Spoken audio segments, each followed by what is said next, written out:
তা যারা এই জগৎটাকে ভালোবাসে, এই নাম যশটাকে পছন্দ করে, এই তাদের মনটা ওই জগতের দিকে চলে যায়।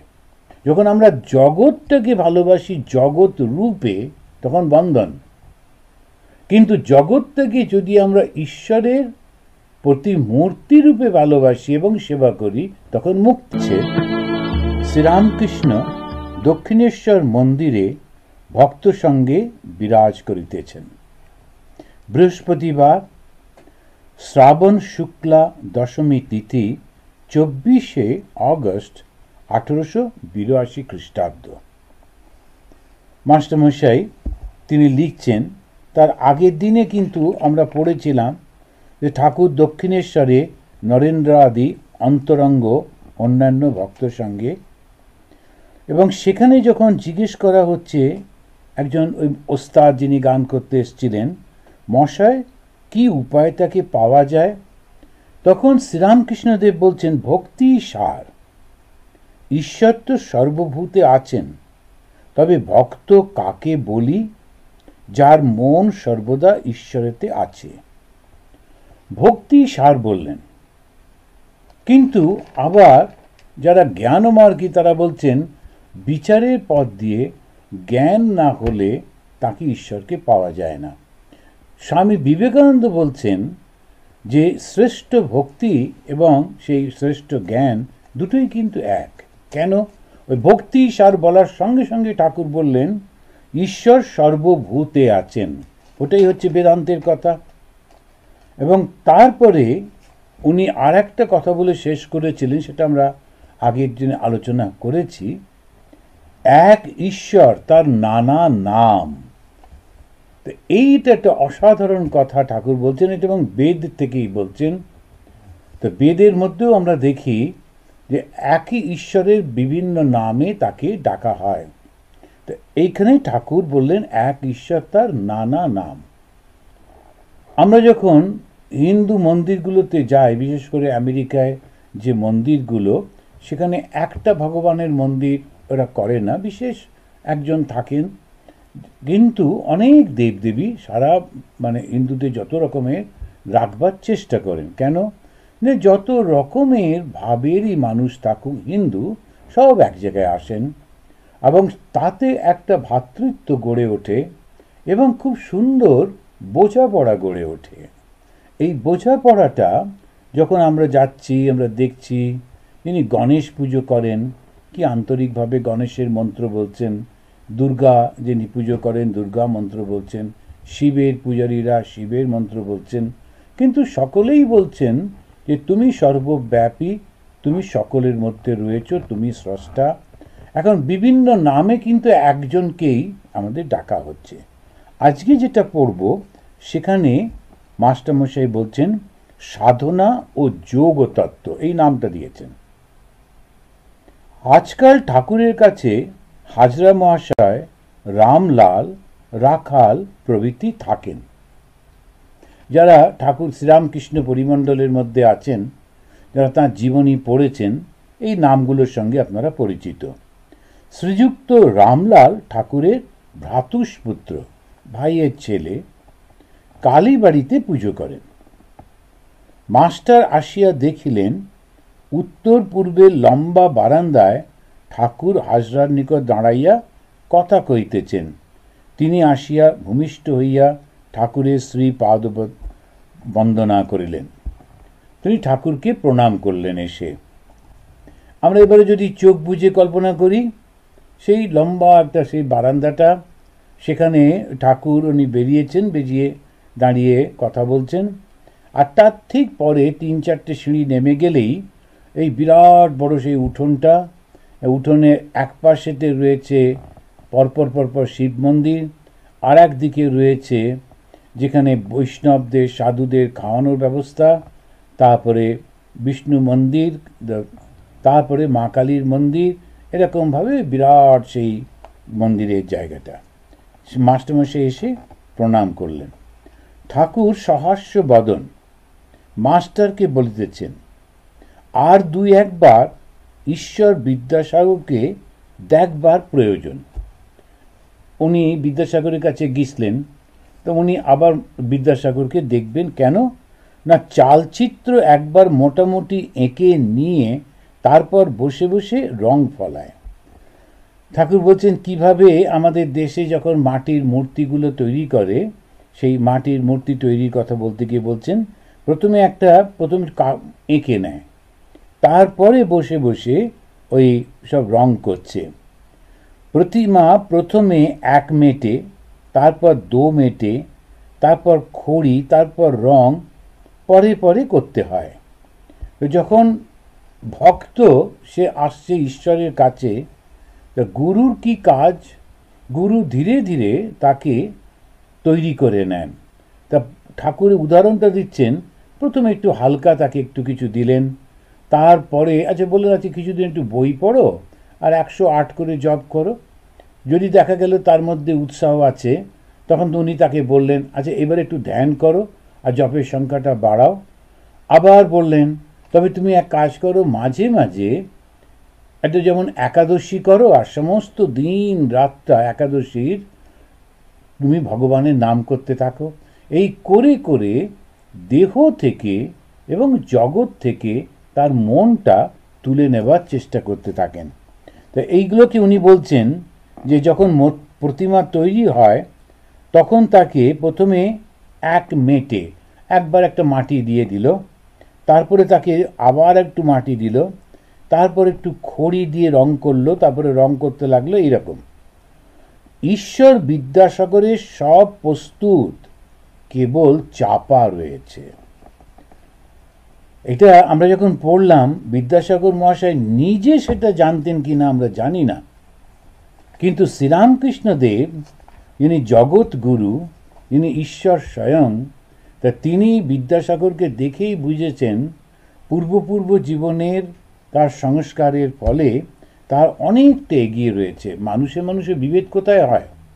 মানুষে বিভেদ হয় প্রকাশে, শক্তির প্রকাশে। এই শক্তিটা আসে কোত্থেকে? ঈশ্বরের থেকে। তো ঈশ্বর যখন তার সেই শক্তি প্রকাশ করেন, তখন সেই মানুষটা অন্যদের থেকে অনেক বেশি আলাদা, খুব ভালো, সকলকে ভালোবাসে, সকলের জন্য চিন্তা করে, সকলের জন্য কর্ম করে। অন্যরা কেন করে না? তার কারণ হচ্ছে তাদের সেই সংস্কার নেই। এই সংস্কারটা কি? আমাদের পূর্ব জীবনের কর্মের এবং চিন্তার ফল। তা দুটোই তো ব্যাপার আছে, একটা হচ্ছে এই জগৎ আর একটা ঈশ্বর। তা যারা এই জগৎটাকে ভালোবাসে, এর নাম যশটাকে পছন্দ করে, এই তাদের মনটা ওই জগতের দিকে চলে যায়। আবার এই জগৎটা ছেড়ে দিয়ে যারা ঈশ্বরের দিকে যেতে চায়, তখন তারা জগতের নাম যশ প্রতিপত্তি এগুলো চায় না, কিন্তু তাদের মধ্যে এই জগৎটাকে ভালোবেসে তার সেবা করার ইচ্ছা থাকে। কিন্তু এখানে একটু সমস্যা হয়ে যায়। যখন আমরা জগৎটাকে ভালোবাসি জগৎ রূপে, তখন বন্ধন। কিন্তু জগৎটাকে যদি আমরা ঈশ্বরের প্রতিমূর্তি রূপে ভালোবাসি এবং সেবা করি, তখন মুক্তি। বিদ্যাসাগরের ক্ষেত্রে অনেকটা উনি এগিয়ে রয়েছেন, কিন্তু জগৎটাকে সেবা করছেন, ভালোবাসছেন জগৎ রূপে। ওইটাই শ্রীরামকৃষ্ণ তিনি এটা নোটিশ করেছেন, এটাকে লক্ষ্য করেছেন, করে চাইছেন সেই বন্ধনটা ভেঙে দিতে, ওই অজ্ঞানটাকে সরিয়ে দিতে। তাহলেই বিদ্যাসাগর মহাশয় আধ্যাত্মিক জীবনের দিকে এগিয়ে যেতে পারবেন। তার ঈশ্বর বিদ্যাসাগরের সব প্রস্তুত, কেবল চাপা রয়েছে। কতকগুলি সৎ কাজ করছে, কিন্তু অন্তরে কি আছে তা জানে না। অন্তরে সোনা চাপা রয়েছে। অন্তরে সোনা মানে কি? এখন যতই আমরা জগতের ভালো কাজ করি না কেন, জগৎটাই তো অনিত্য, সুতরাং ওই কাজটাও তো অনিত্য। আমাদের যেতে হবে কোন দিকে? নিত্যের দিকে। যারা ঈশ্বরকে ভালোবাসেন বা যারা আধ্যাত্মিক জীবন গঠন করতে চান, তাদের কোন দিকে যেতে হবে? নিত্যের দিকে। নিত্যটা কি? নিত্য মানে যা কখনো পরিবর্তিত হয় না, ঈশ্বর। ঈশ্বরই একমাত্র নিত্য, ঈশ্বরই একমাত্র যিনি পরিবর্তিত হন না। তো সুতরাং তার দিকেই যেতে হবে, তার কাছেই যাব। তো যদি আমরা এই জগৎটাকে ভালোবাসি, জগৎ রূপে ভালোবাসি, ওর মধ্যে ঈশ্বরের রূপটা দেখবার চেষ্টা না করি বা না পারি, তাহলে আবার কিন্তু আমরা জগতের বন্ধনের মধ্যে পড়ে গেলাম। আর জগৎটা কি? ঈশ্বরের মায়ার দ্বারা সৃষ্ট, যেটার আসলে কিন্তু বাস্তবে কোনো অস্তিত্ব নেই। আমরা যত ভালোই কাজ করি না কেন, জগৎ জগতের মতোই থাকবে। আমরা যদি সেই প্রথমে দেখি, রাবণকে বধ করলেন শ্রী রামচন্দ্র, তারপরে রাবণের অভাব আছে? শ্রীকৃষ্ণ দুপক্ষকে দাঁড় করিয়ে দিলেন মুখোমুখি, একদল ভালো আর একদল মন্দ, সমস্ত মন্দ লোকদের মেরে ফেললেন। তারপরেও কি জগতে মন্দ লোকের অভাব আছে? শ্রী চৈতন্য মহাপ্রভু চেষ্টা করলেন, আমাদের বুদ্ধদেব চেষ্টা করলেন, স্বামী বিবেকানন্দ তিনি ওই ছোট্ট জীবনের মধ্যে, শঙ্করাচার্য অল্প সময়ের মধ্যে, যীশুখ্রিস্ট তিনি চেষ্টা করছেন, প্রত্যেকটা মহাপুরুষ আসছেন আর চেষ্টা করছেন, কিন্তু দেখা যাচ্ছে জগৎটা যেমন ছিল তেমনই আছে। কিছু লোক অবশ্য ভালো হচ্ছে। তাহলে কি করব আমরা? এইখানটাতেই হচ্ছে আসল প্রশ্ন। জগতের কোনো রকম সাহায্য করব না, যা হচ্ছে হোক না, সেটা নয়, অবশ্য করব, কিন্তু করব এইভাবে যাতে জগতের মধ্যে আমার কোনো অ্যাটাচমেন্ট না থাকে। এটাই ঠাকুর বলতে চাইছেন। কতগুলো সৎ কাজ করছে, কিন্তু সৎ কাজের যে ফল, সেই ফলটা আমাকে স্বর্গে নিয়ে যেতে পারে, আর একটা ভালো অবস্থায় নিয়ে যাবে, কিন্তু মুক্তি দেবে না। জানতে পারলে কাজ ছেড়ে ব্যাকুল হয়ে তাকে ডাকতে ইচ্ছা হয়। যেই মুহূর্তে ভেতরে যে সোনা চাপা রয়েছে, অন্তরে যে ঈশ্বর রয়েছেন, এইটা যদি সে জানতে পারে, তখন সে কি করবে? তখন তাকে জানবার জন্যে ব্যাকুল হবে। ঈশ্বরের কাজ সে করবে বটে, কিন্তু ঈশ্বরের কাজটা করবে ঈশ্বরের সেবা জ্ঞানে, পূজা জ্ঞানে। ঠাকুর মাস্টারমশাইয়ের সঙ্গে দাঁড়াইয়া কথা কইতেছেন, আবার কখনো কখনো বারান্দায় বেড়াইতেছেন। এবারে সাধনার কথা বলছেন শ্রীরামকৃষ্ণ। অন্তরে কি আছে জানবার জন্যে একটু সাধন চাই, একটু সাধন চাই। সাধনা, সাধনা শব্দটার সঙ্গে আমরা খুব পরিচিত। সাধন করনা চাহিয়ে মনুয়া বলে একটা সুন্দর সেই গান আছে, অনেকদিন আগে অনেকে সব গাইতেন টাইতেন। তো সাধন করনা চাহিয়ে মনুয়া, এ মন সাধন করতে হবে। এই সাধনাটা কি? মা শারদামণি দেবী এই সাধনাটা প্রসঙ্গে খুব অসাধারণ একটা কথা বললেন, একটা ডেফিনেশন দিলেন। যে কোনো প্রকারে মনটাকে ঈশ্বরের চরণে রাখাই সাধনা। আবার বলি যে যখন দুটো জিনিসই আছে, একটা হচ্ছে চৈতন্য, যিনি ঈশ্বর, যিনি ভগবান, যিনি অবতার, আর একটা হচ্ছে তাঁরই মায়ার দ্বারা সৃষ্টি এই জগৎ। আমরা কোনটা নেব? ঈশ্বরের সৃষ্ট মায়ার দ্বারা এই জগৎটাকে নেব না ঈশ্বরকে নেব? এই ডিসিশন এবার আমরা ঠিক করলাম ঈশ্বরকে নেব। যদি ঈশ্বরকে নিতে হয়, তখন জগতের মায়া মোহটা থেকে বেরোতে হবে। আর জগতের মায়া মোহকে সৃষ্টি করেছেন ঈশ্বরই করেছেন, এবং তার টানটা এত প্রবল করে রেখেছেন, আমরা একটা থেকে আর একটার মধ্যে গিয়ে আটকে যাই, কিছুতে বেরোতে পারি না। আর সেই জন্যে যে প্রচণ্ড চেষ্টা করে চলতে হয় জগৎটা থেকে ঈশ্বরের দিকে, স্রষ্টার দিকে যাওয়া, সৃষ্টি ছেড়ে স্রষ্টার দিকে যাওয়া। এখন একজন ছবি এঁকেছেন, তার ছবিটাকে আমরা ভালোবাসছি, কিন্তু তার থেকে আরও ভালো হয় যদি যে ছবি আঁকা, যে আর্টিস্ট, যিনি শিল্পী, তাকে ভালোবাসতে পারি, তাহলে আরও কত কিছু জানতে পারবো, আরও কত দেখতে পাবো। সেই রকম জগৎ যে স্রষ্টা, তার দিকে আমরা যাচ্ছি, এই যাবার প্রচেষ্টাকে বলা হয় সাধনা। তা ঠাকুর বলছেন অন্তরে কি আছে জানার জন্যে একটু সাধন চাই। তার মাস্টারমশাই আবার একটুখানি ক্ল্যারিফাই করছেন, সাধন কি বরাবর করতে হয়? মানে আর কতদিন ধরে করব? এটা একটা এখন প্রত্যেক জায়গাতে একটা গোল থাকে যে আমি গ্র্যাজুয়েট হব, কলেজ গ্র্যাজুয়েট, ইউনিভার্সিটি গ্র্যাজুয়েট হব, তা আমি 3 বছর পড়বো কি 5 বছর পড়বো কি 7 বছর পড়বো, তারপরে এখন সারা জীবনই কি তাই করতে হবে? না না, মাত্র তিনি 3 বছর পড়ো বা 5 বছর পড়ো, ব্যাস হয়ে গেল। তখন আমাদের মনে হয় আচ্ছা এই তো বেশ, এরম করে করে আমাদের হয়ে যাবে।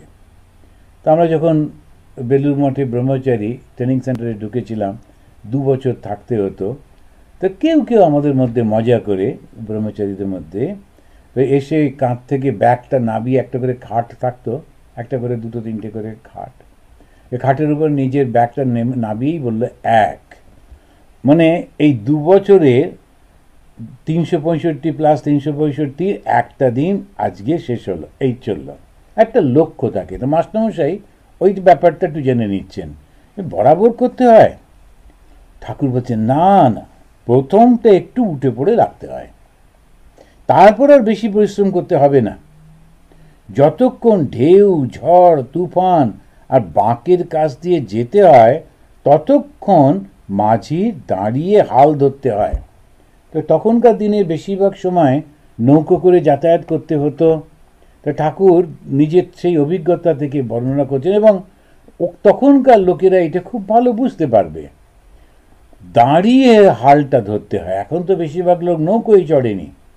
আজকাল তো আমি যখন যেতাম নৌকো করে বেলুড় মঠ থেকে দক্ষিণেশ্বর যেতাম, কিন্তু এই নৌকোটাই এখন বন্ধ হয়ে গেছে। হাল টালগুলো বুঝতেও পারবে না লোকেরা, কারণ সবই স্টিমারে এখন যাতায়াত। দাঁড়িয়ে হাল ধরতে হচ্ছে মানে ভীষণ অ্যালার্ট থাকতে হয়। কখন? যখন এই ঝড়টা উঠেছে। ঝড় উঠলেই ঢেউ, তা ঢেউটা অনেক সময় যদি পেছন দিক থেকে আসে, নৌকোটা অনেক দ্রুত চলে, তো সেই গতিটাকেও ঠিক মতো রাখতে হয়। আবার যদি সামনের দিক থেকে আসে তাহলে তো আরও বিপদ। আর বাঁকের কাছ দিয়ে যেতে হয়। এখন যখন তুফান আর বাঁক, যখন ওই নদীটা যখন ঘুরে যাচ্ছে, তখন বুঝতে হয় আমি কতটা কাছে যাব, কারণ তখন ওই স্রোতটা অনেক বেশি হয়ে যায়। এগুলো সব যারা নৌকো চালাতো ওরা ওদের অভিজ্ঞতার মধ্যে দিয়ে এটা করতে পারত। দাঁড়িয়ে থেকে তখন আর কোনো দিকে মন দেবে না। তা প্রথম যখন আমরা ঠাকুরের দিকে এগোচ্ছি, ঈশ্বরের দিকে এগোচ্ছি, তখন কিন্তু খুব জপ ধ্যান করতে হয়। নবরাত্রিতে একজন জিজ্ঞেস করছিলেন আমি কি করব? আমি বললাম 1000 করে বাড়াও না। প্রথম দিন 1000, দ্বিতীয় দিন 2000, তৃতীয় দিন 3000 করে করে 9000 করো, করে 12তে পৌঁছে আবার কমে কমে এসে ওই দেখো 9, 10 যদি পারো। এখন এইভাবেতে হচ্ছে উঠে পড়ে লেগে ঘুম থেকে উঠেই জপ করতে শুরু করে দিচ্ছে। কেন না, বাবা আমাকে 12,000-এ পৌঁছতে হবে। তো ঘুম থেকে উঠেই প্রথমেই 2000 জপ করে নিল, তারপরে একটু মুখ করে চাটা খেয়ে এটা করে আবার সে বসলো, 3000 জপ করলো।